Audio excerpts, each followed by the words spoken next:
बिस्मिल्लाहिर्रहमानिर्रहीम, अस्सलाम वालेकुम। आज का हमारा टॉपिक है पिट्यूटरी ग्लैंड। तो ये जो पिट्यूटरी ग्लैंड है ये हमारे जिस्म में एंडोक्राइन सिस्टम में सबसे इम्पोर्टेंट ग्लैंड है और इससे जो सेक्रेशन खारिज होती है उसको हम हार्मोन कहते हैं।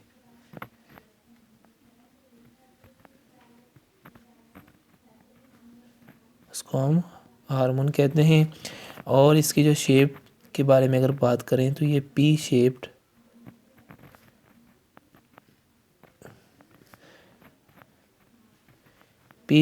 ग्लैंड है और इसका साइज़ भी जो है वो मटर के दाने के बराबर है। और हमारे जिस्म में इसकी जो लोकेशन है वो हाइपोथैलेमस के साथ जो है वो जुड़ी हुई है।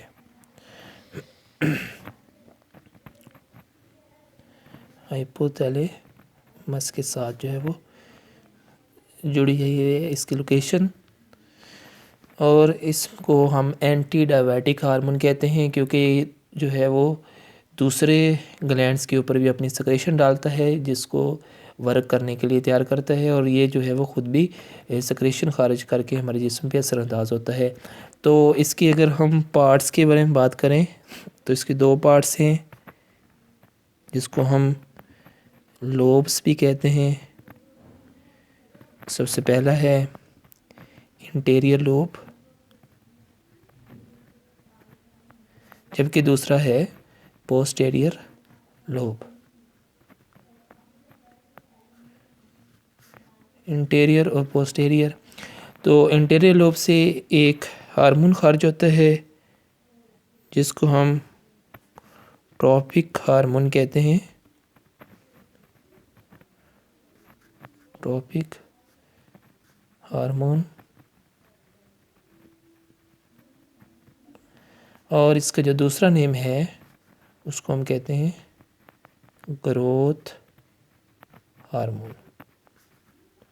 ग्रोथ हार्मोन, ये ग्रोथ हार्मोन हमारे जिस्म में जिस्म की ग्रोथ और जिस्म के तमाम हिस्सों की ग्रोथ का जो है के लिए ज़रूरी है।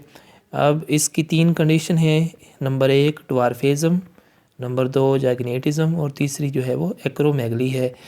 तो अगर ये ग्रोथ हार्मोन या ट्रॉफिक हार्मोन ये नशोनुमा की उम्र के दौरान कम खारिज हो और याद रखें कि नशोनुमा की जो उम्र है वो 18 ईयर है जिसमें इंसान से ज़्यादा ग्रोथ करता है।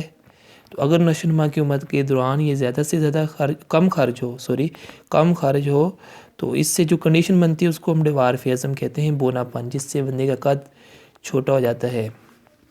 If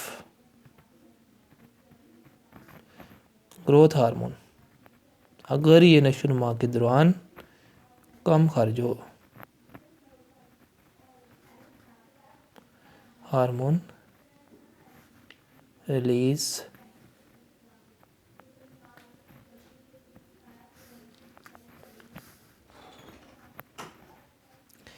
if growth hormone release decrease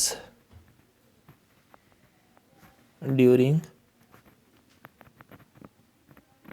growing age, अगर ये ग्रोइंग एज के दरमियान कम रिलीज़ हो तो फिर इससे जो बीमारी बनती है या जो कंडीशन बनती है उसको हम कहते हैं ड्वार्फिज्म।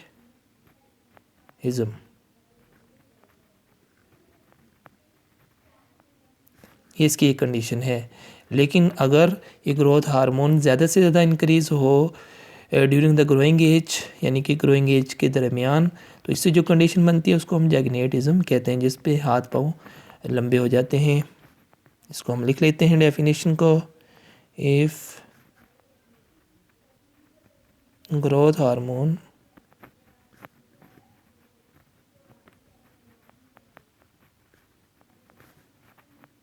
रिलीज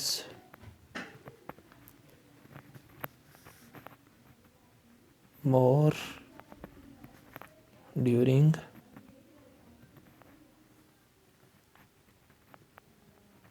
growing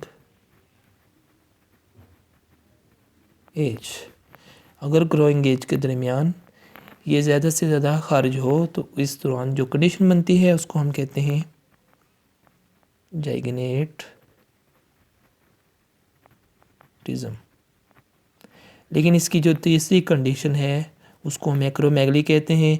अगर ग्रोइंग एज गुजरने के बाद भी ये ज़्यादा से ज़्यादा खारिज हो और ज़्यादा अपनी सेक्रेशन खारिज करे तो इससे बंदे का कद बहुत ज़्यादा लंबा हो जाता है,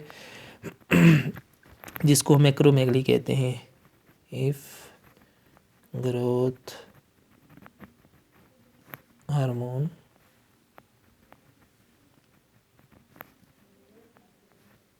रिलीज more after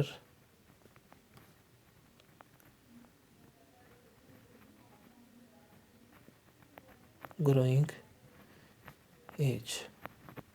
तो ये जो हालत है ये कहलाती है एक्रोमेगली।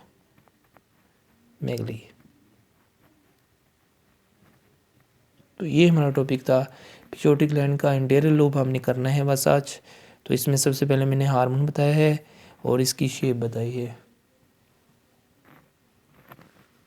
और इसमें सबसे पहले इसके दो लोब्स हैं, इंटीरियर लोब और पोस्टीरियर लोब। अब इंटीरियर लोब से जो हार्मोन खारिज होता है उसको हम ट्रॉफिक हार्मोन भी कहते हैं, और जबकि इसका दूसरा नेम ग्रोथ हार्मोन भी है। तो जो ग्रोइंग एज है वो 18 ईयर है, तो इस दौरान ज़्यादा से ज़्यादा बंदे की ग्रोथ होती है। अब ये ग्रोथ हार्मोन जो है उसमें 3 कंडीशन बनती हैं। अगर ये ग्रोइंग हार्मोन नशुमा की उम्र के दौरान कम खारिज हो तो इससे जो कंडीशन बनती है उसको ड्वार्फिज्म कहते हैं, यानी बोनापन, जिसमें बंदे का कद बहुत छोटा रह जाता है। अगर ये ग्रोथ हार्मोन ज़्यादा से ज़्यादा रिलीज़ हो ग्रोइंग एज के दरमियान तो इससे जो कंडीशन बनती है इसको जैगनेटिज्म कहते हैं।